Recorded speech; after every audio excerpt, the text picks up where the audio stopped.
لقد خلقنا الإنسان في أحسن تقويم ثم رددناه أسفل سافلين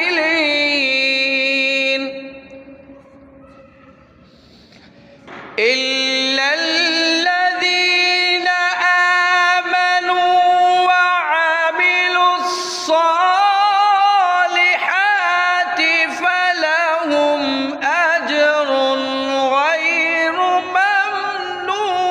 ممنون فما يكذبك بعد بالدين